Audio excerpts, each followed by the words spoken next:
Parsha Vayikra, the Torah repeatedly uses the expression ruach nechoach, a pleasant aroma, with regard to the korbanos. This means that the sacrifices, as it were, gratify the Almighty. When the aroma of the korbanos ascends to heaven, He showers heavenly bounty and blessing on the world. Nevertheless, do not be misled into thinking that the Almighty would be missing anything if not for our sacrifices.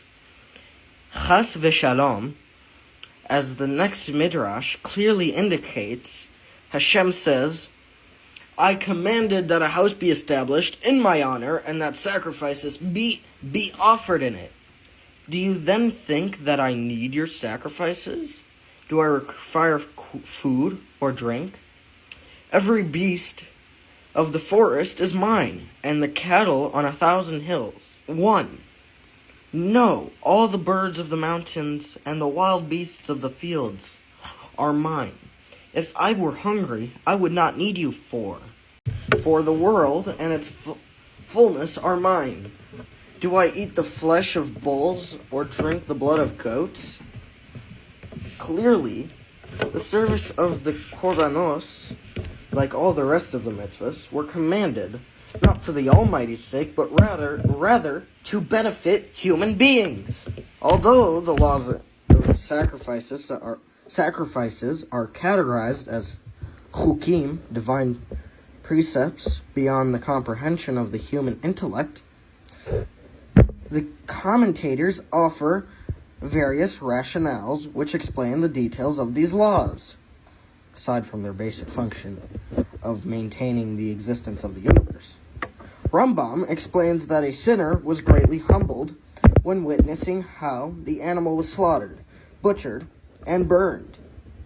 He would become conscious of the fact that all the acts performed on the sacrifice would actually have been done to him, because ultimate justice demands death for any violation of the Almighty's commands. Furthermore, observing the animal's fate causes man to wonder what actually distinguishes a man from an animal. Both are alike in their physical functions. Just as the animal meets its end in death, so does the person's body perish. What then elevates man above the world of beasts?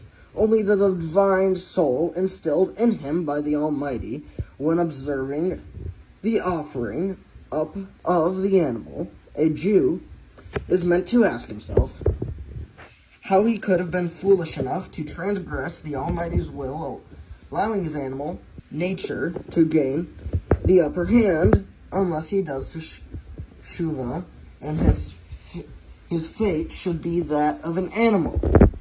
The intended effect of korbanos, then, is to assure the sinner to heartfelt teshuvah. Each part of the procedure bringing a sacrifice was planned by the Almighty. The Almighty to atone for some aspect of the sin. Since a sin usually involves thought, speech, and action, these three aspects of sin all need atonement, which they achieve through sacrifice.